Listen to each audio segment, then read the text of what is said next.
What if a country didn't need soldiers, satellites, or spy networks to rise in power? What if all it needed was a simple tax, not on its people, but on the things it brings in from outside its borders? Sounds too small to matter, too boring to be dangerous? Think again, because this tiny tool, called a tariff, has already shaken world markets, resurrected dying factories, and triggered political shockwaves across continents. And right now, the world's largest economy is reaching for that tool again, with more force and more purpose than ever before. So what happens next? What if tariffs became the new weapon of choice in a world no longer ruled by treaty, but by control? What is a tariff, really? It sounds technical, bureaucratic, almost invisible. But a tariff is simply this: a tax on things that cross borders. Imported cars, foreign steel, even solar panels or computer chips. If a business wants to bring those into the country, they pay extra. That extra cost, it usually ends up in one place: your wallet. You see it when the price of a fridge goes up, or when your next smartphone costs more than the last. That's no accident, it's the point. Because tariffs make foreign goods more expensive, so you're more likely to buy things made at home, locally, domestically. It's protection by design, a way for governments to say, we choose our own factories over theirs. And while that may sound simple, the consequences are anything but. When tariffs rise, so do tensions, so do prices, so do questions. What industries deserve protection? Who pays the cost? And how far should a country go to protect what it no longer makes?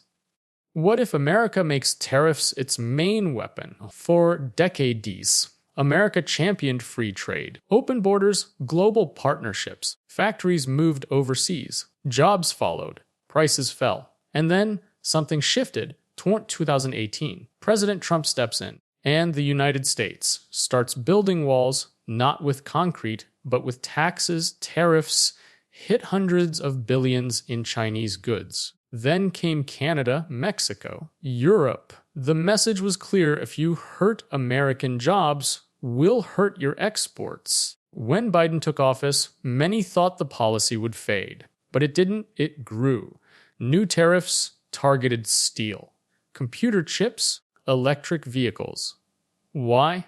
Because those industries aren't just economic, they're strategic. They define the future. In a world racing for tech dominance, America wasn't just defending itself, it was drawing a line. And tariffs became more than protection, they became leverage, a signal, a threat, a tool of power. So now, what if this tool isn't temporary? What if it becomes the new normal? A permanent fixture in America's playbook? What if tariffs become a tool of global power? Most people think tariffs are about money, trade, jobs. But what if they're really about control, about pressure, about power? In recent years, tariffs have done more than protect steel and semiconductors. They've been used to bend borders, shape deals, and send messages across oceans. President Trump used them to push Mexico on immigration, to warn allies who weren't paying their share. Even Greenland briefly entered the tariff conversation when a territorial dispute with Denmark flared up. Because under US law, tariffs can be imposed not just for trade, but for national security. And that makes them different from most economic tools. They don't need global permission. They don't wait for allies. They just happen. A signature, a statement, and the world reacts. That's why tariffs have become more than policy. They're now diplomacy, deterrence, and sometimes a declaration of intent. So what if this continues? What if every border dispute, every cyber attack, every supply chain shock sparks a new round of tariffs? What kind of world would that create? A world of constant retaliation, or a world where trade is no longer about exchange, but about dominance? What if it all backfires? Every weapon has recoil.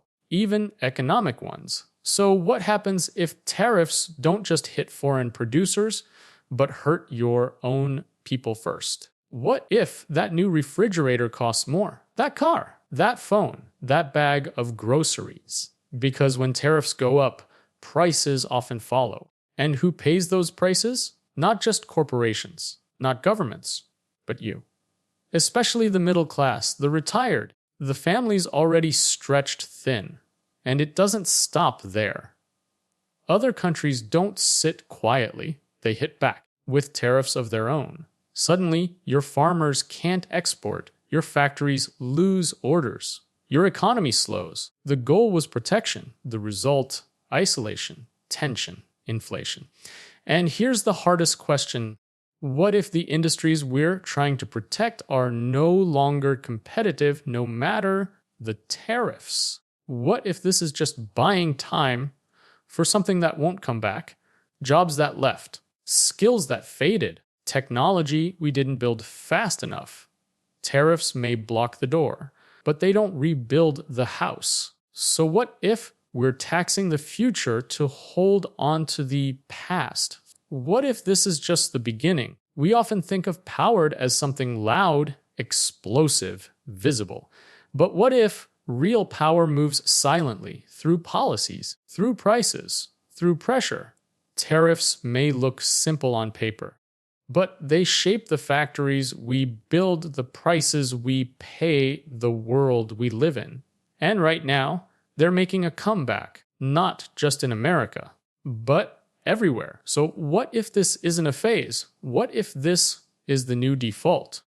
A world not of free trade, but of strategic walls, of economic chess, played with taxes. The question isn't whether tariffs are good or bad. It's whether we're ready for what comes next.